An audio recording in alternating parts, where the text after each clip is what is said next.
Wars don't just change politics or redraw maps, they shape the way we live at home.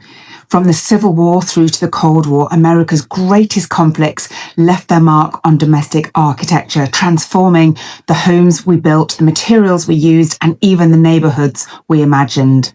In today's video on Homes Explained, we're going to examine 5 very different wars and how they shaped the American home, starting with the Civil War, which was fought on American soil from 1861 to 1865. And while the destruction was immense, it also helped push the country's industrial capacity forward. Railroads expanded rapidly during the conflict, making it easier to transport heavy materials like brick, stone, and lumber long distances. And this new reach supported the growth of cities tied to war production, where thousands of labourers poured in to work in factories, foundries, and the shipyards. Of course, these workers needed housing close to their jobs, and entire neighbourhoods of modest houses were built near industrial centres. In Pittsburgh and Philadelphia, rows of brick homes were built. In mill towns like Lowell, Massachusetts, small wood-framed mill cottages developed near textile factories supplying uniforms for the Union, while Cincinnati and Chicago expanded rapidly with simple frame cottages for workers in meatpacking, iron, and rail supplies.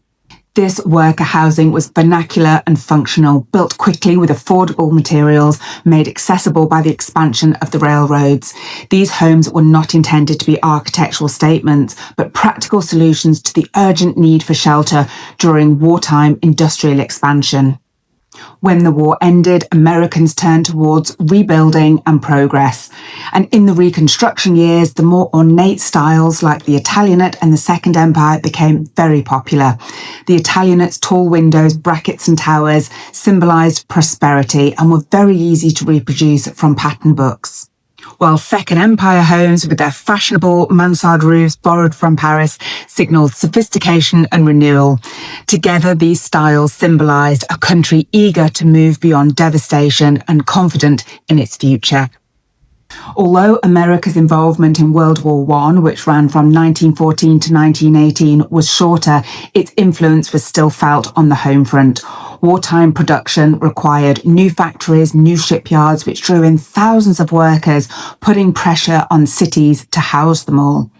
Just like the Civil War, housing had to be built quickly and affordably, but this time industrial methods were more advanced.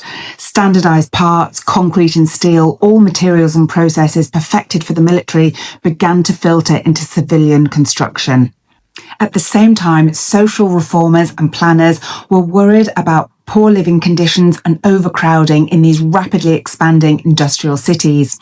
Inspired by England's Garden City movement, they began to imagine healthier suburban neighbourhoods with more green spaces.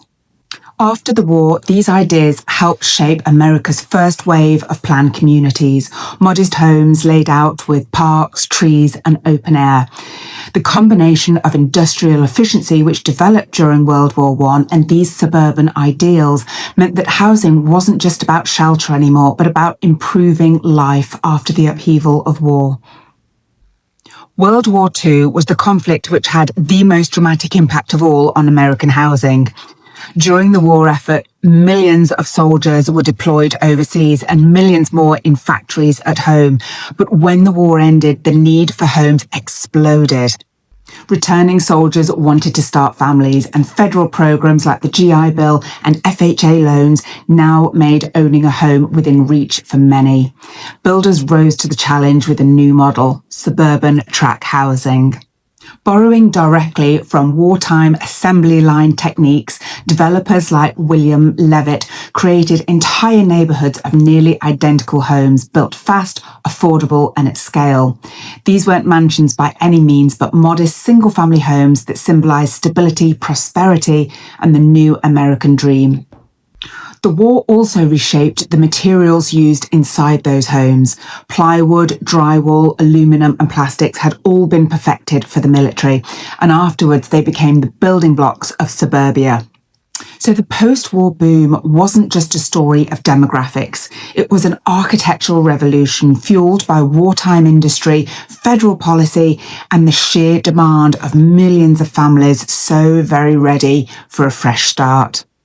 Meanwhile, on the other side of the Atlantic, reconstruction took a very different form.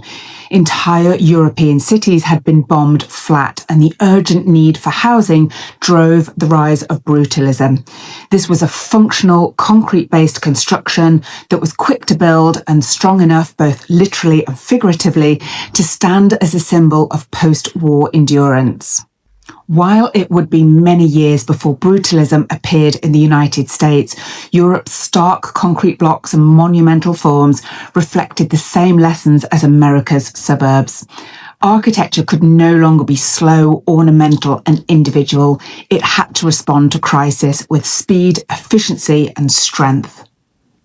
The Vietnam War from 1955 through 1975 didn't create a housing boom in the same way that World War II did, but it still influenced domestic architecture through culture. The long conflict unfolded alongside the civil rights movement, protests, and a generational divide that left many Americans deeply distrustful of the government and mainstream institutions. The post-war suburban model of identical tract houses all lined up neatly in a little row had once symbolised security, but by the late 1960s and early 70s, to many came to represent conformity, consumerism, and even complicity in the establishment. And as this disillusionment grew, people began seeking alternatives to the suburban ideal. Some turned to rural communes and collective living as an escape from conventional society, while architects and visionaries experimented with housing that rejected traditional forms altogether. Geodesic domes, underground earth-sheltered homes, and early passive solar designs that emphasized independence and sustainability. The energy crisis of the 1970s, arriving just as the Vietnam War was ending, reinforced this turn away from the mass-produced suburb and pushed further interest in off-grid living and ecological design. Though small in scale compared to mainstream suburban development, these experiments reflected a deeper cultural shift. Homes were no longer only about stability and family life, but also about identity, protest, and breaking away from a system many felt had failed them. The Cold War from 1947 to 1991 may not have been fought with soldiers in the streets, but nonetheless it profoundly shaped the American home. Architecture became a cultural weapon. Sleek modernist buildings of glass and steel were promoted as symbols of democracy and progress, meant to contrast with the heaviness of Soviet design. Suburban neighbourhoods continued to grow, but now the underlying tone was a little different, as comfort was being matched with preparedness. The constant threat of nuclear war seeped into domestic life. Families were encouraged to build fallout shelters in their basements or backyards, and sometimes they were even integrated into the floor plans. Magazines wrote articles on how to stockpile supplies, and school drills reminded children that the home was now part of national defence. The Cold War blurred the boundary between private domestic life and public global tension, embedding security and ideology into the very architecture of everyday homes. From the Civil War's worker cottages to World War I's suburban ideals, from World War II's explosive growth of tract homes to the Cold War's modernism and shelters, each conflict left a permanent mark on the American landscape. Wars don't just change battlefields, they change our neighbourhoods, our suburbs, our materials, and the very walls we call home. Thanks so much for watching. Don't forget to share, subscribe, like, it really helps me out. And I'll see you here next week for more Homes Explained.